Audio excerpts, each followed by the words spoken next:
Welcome, ladies and gentlemen, boys and girls, children of all ages. I am Sean Anderson, Most Valuable Podcast, and the upcoming segment is from our full Fast Break podcast that we recorded. And if you do want to check out that full podcast, head over to Blog Talk Radio/The Fast Break. You'll be able to find the full podcast over there. But anyways, let's move on now to the Los Angeles Lakers. And a report came out from John Gambadoro. He reported on Monday. I don't know which exact Monday, but he said that Josh Jackson has received a promise from a team in the top three. Now this is kind of a little bit mixed up now with the possible trade of the Celtics and 76ers. It pretty much meant, we really didn't think the Celtics were going to pick Josh Jackson. What anyways. if they did? It was going to be. What if it was them? We'll and get now to they're it. Moving back. We'll get to it. Markelle Fultz obviously was probably the number one pick, and then now this has kind of pushed people's focus towards the Los Angeles Lakers and wondering if Josh Jackson got a promise from the Los Angeles Lakers. Now he got a second workout as well. Reports, though, coming out saying that workout did not go well at all. So we will see what happens. But now the question is, we've talked about so much about Lonzo Ball going to Los Angeles Lakers, being the pick for them. They need a facilitator. He's pretty much the perfect fit. What if they go away from Lonzo Ball? They go Josh Jackson. How does Josh Jackson fit with the Los Angeles Lakers, and should he even be the pick? I don't think he should, and the main reason why is I just think that the pick of Ball and having Ball at the 1, D'Lo at the 2, and Ingram at the 3 is a lot better of a fit for me than if you take Jackson, you're going to move D'Lo back over to the 1, and then it's kind of a mixed match of, well, obviously Ingram would play the 2 and Jackson would play the 3, but really you can have some cases where it's like, no, I want Ingram to play the 3, and it's like you have so much to think about with that situation where I would just take Ball, take the guy that you need, the facilitator, the guy who is also going to help sell tickets because he's a Laker kid. Well, I agree with that. I agree, but I think the funny thing is it's too much thinking. Obviously they're doing a lot of thinking going into the draft. I don't think thinking is going to push them away. Sometimes the simple answers are the ones that pay off. That's fair. Dave,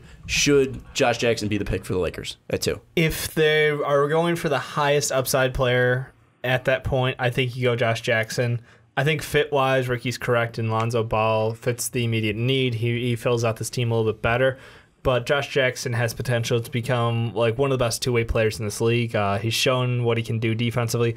Offensively, he started to get hot towards the end of the season. So honestly, I don't really have any problem with them making this move. It's just more so of them saying, you know what, we'll find our fit at point guard, or we're giving D'Lo another year to figure out if he is the right guy. If not, we'll move him over and get a point guard next year, and we're not going to worry about this. Because honestly, I think you can't have enough good wings in today's NBA. And I think the fact that they're bringing Brandon Ingram along at his current pace is fine. And I have no problem seeing Ingram and Jackson continue to grow together. I agree with you that best player available, Josh Jackson, because my at least 1, 2 is Fultz and Josh Jackson, at least if you look at a big board. Yep. Those two are my best players available. Then you bring in the part about fit. Easy. Lonzo Ball's the best fit for this team because then again, it's simple just to move D'Lo over, put Lonzo Ball at the 1.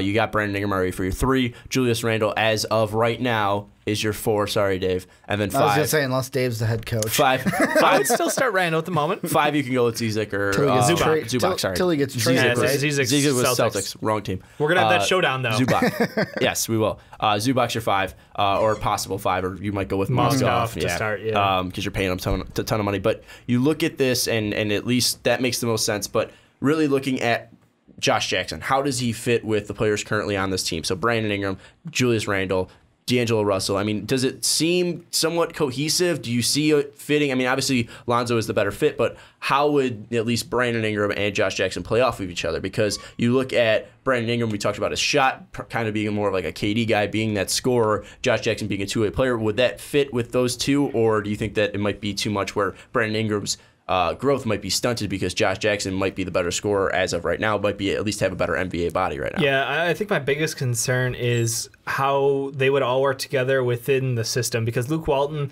came from the school of the Warriors with extremely heavy passing and finding the open man and such a value placed on the three-point shot. And, my major concern is if we're having that value, we have a semi-selfish guard in D'Angelo Brown, and scoring wise, are we going to depend who's our scorer? Because we watched after Lou Williams left, they kind of lost their identity when it came to scoring. Josh Jackson's your scorer. So, if you draft Jackson, he's your scorer. Is Jackson your scorer over Ingram? He's the go-to guy. Is he your scorer? Yes. Really?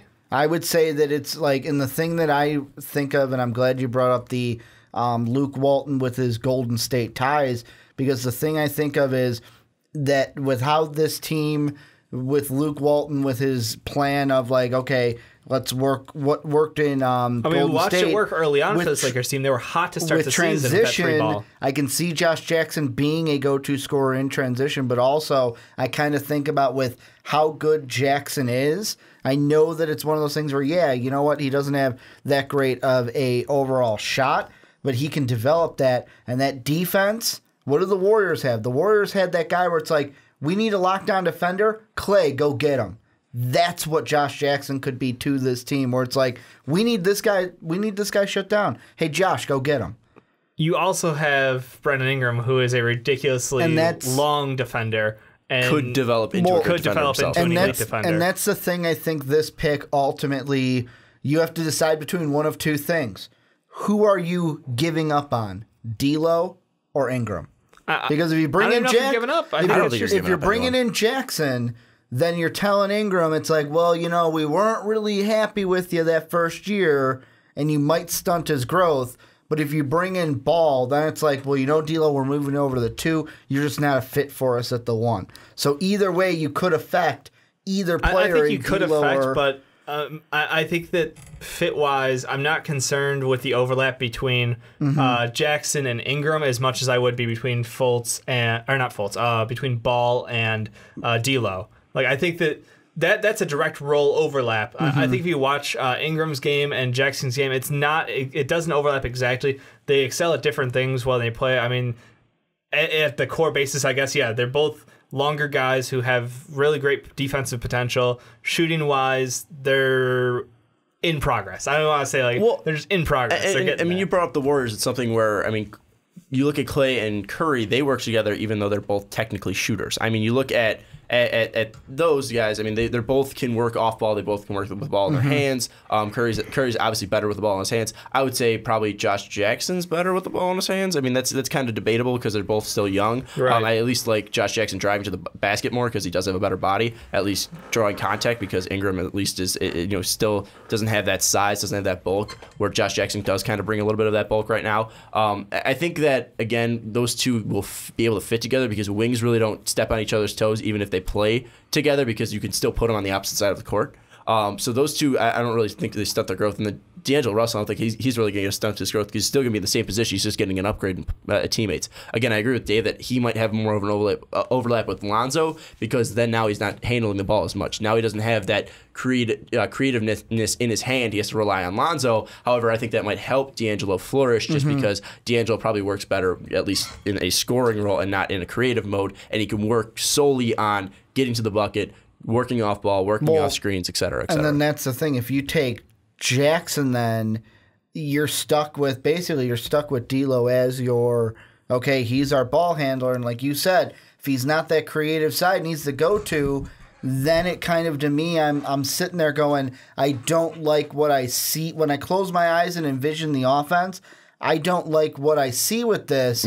I'll go with the guy who can pass and can make this offense flow and get me more so to where I want this offense to be. I agree completely. That's why I'd still have them go Lonzo Ball. Yeah. I still think Lonzo Ball's the best fit for this team. But again, if this promise is true, if this report is true, and they're going Josh Jackson again, I think that you also look at D'Angelo Russell too. He still will have trade value. So if you're looking for a guy that no, go ahead. Every player has trade value. I'm not saying you're going to get D'Angelo Russell for a third next year, but you still might be able to get swap point guards and maybe get a better fit for your point guard. I'm not saying you're going to be able to get like Mike Conley for fucking D'Angelo Russell. No, but I'm just saying he still has trade value. Andrew Bynum had trade value. Guys with shitty contracts still have trade value just because you can get something. I'm just the thought of trading D'Lo at this point in his career, I think it's too knee-jerky. After the season. Yeah. After the season, if he's not progressing as a point guard, but people still see the scoring ability of D'Angelo Russell, still see something in him. Worst case value, he's a great six-man off the bench because he gives that punch of scoring. That's my thing looking at LA last year was their scoring once they got rid of Lou Williams.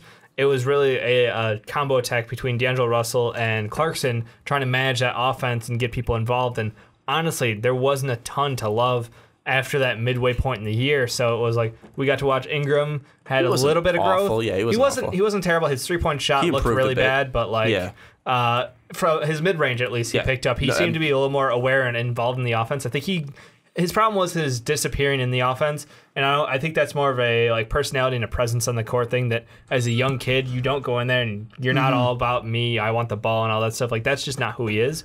So I think that's gonna kind of grow, and as long as they keep pushing to keep him more involved, I think he will continue to develop and pick up that shot. That's why I get where you're going with the like, is it gonna stunt growth or are we going the wrong direction for one of these two guys? I think you go if they want to go for best player available. I'm fully confident in them continuing to develop all of these players at the same time. And Brandon Ingram, you look at him once he hit February and after February, he saw an uptick in minutes, started playing around 30 minutes a game, 30-plus minutes per game in February, March, and April. And in that span, averaged around 11.9 points per game, hit over 40% from the field. And I think, like you mentioned, he kind of regressed coming from threes. He went from like 35 to 30 to 25. So that was a little bit of a negative, but also that's something where he might have not been getting in a flow. You saw the lack, like you mentioned, of Lou Williams that kind of stalled the offense. So it's something where Brandon Ingram did show promise, especially in the second half of the season, and at least when Lou Williams went out, at least shooting from the field and the mid-range game, like you said. So at least looking at this team, I think Brandon Ingram for sure is looking fine. I think they're going to take him along slowly. I think they should be doing that. D'Angelo Russell, I think this is probably going to be his make or break season if he's able to, and this is if they take Josh Jackson. If D'Angelo Russell is able to be that facilitator, then great. You're going to have your point guard of the future. You got your 2 of the future in Josh Jackson. You got your 3 of the future in Brandon Ingram, or however you want to flip that. And you have at least your first 3 set up. And then if you want to go with Randall, you can go with Randall. Obviously Zubac looked very nice at the offensively. He has such a good touch on the rim. So if he's able to develop, you at least have your starting 4. So in 5, if Randall is able to be enough there. So I look at the Lakers. I think they're in a good position. But then again, I think Josh Jackson could be a nice fit again. I think he's the best player available. But it's really on that fit. And again, I don't know. I don't want to take too much of his dad and his just personality or into it's hard to separate them. Lonzo, it's hard to separate Lonzo and LeVar. So maybe in any way, maybe that might be pushing the Lakers behind, past Lonzo Ball and looking more at Josh Jackson. And even though Josh Jackson has his own personal problems off the court, I think those are probably more worrisome than LeVar Ball. But still, you look at that, maybe it's something where you see something that might be worrying them, and maybe they're not going to come out publicly and say it, but it's something that maybe they like Josh Jackson's fit, and they don't like the fact that, or they like the fact that he's at least not bringing attention off the court through the media with LeVar Ball. Well, and the thing that I think that I find most interesting is, of course, I'm on the side that Lonzo's the better fit also, but you mentioned at the beginning of the segment that Josh Jackson had a second workout with the Lakers, and it didn't go so well. Well, apparently earlier today, Lonzo had his second workout, and a source told Ramona Shelberg from ESPN that it went solid. And the only 2 that were there were Magic Johnson and Rob Pelinka were the only 2 to attend the workout. So the GM and now the what's basketball operations. He's operations. the Theo Epstein of the Lakers. Yes, Theo Epstein, Magic Johnson, same person, right? Interchangeable. But looking at this, I think you're still going to get value no matter what. I think if you take Lonzo Ball, if you take Josh Jackson, you're still going to get value. I think we all agree, and correct me if I'm wrong, Dave, because I think you're the only one that would disagree. I'm going Lonzo. That Lonzo should be the pick for the Lakers. Yeah, I'm with you there. I think Lonzo, at this point, I just would go, what are we going to do in our system? Lonzo Ball fits not only the system, but the guys around him perfectly. And I really do see the upside of sliding over D'Lo to the 2 and seeing this team have fantastic ball movement. Having Clarkson come off the bench is still perfect for them. If they do want to move him, they do have that luxury now and go ahead and pick up somebody else to develop in the future. Yeah, it should be interesting to see what happens with the Lakers. Of course, let us know what you think the Lakers should be doing at the second overall pick. Should they even be looking at Josh Jackson? And about Josh Jackson, how would he fit with this team? Again, I don't think it would be a crazy fit. I don't think it's a terrible fit. I think there's better fits out there. But then again, if you're going best player available, I can't really blame it. So tell us what you think of the possibility of Josh Jackson going to the Los Angeles Lakers. Thank you. Oh, shit. Oh, it's just one of our videos scared me a little bit. Don't forget to check out that one. And also don't forget to check out patreon.com/mostvaluablepodcast. But thank you so much for watching. We'll see you next time.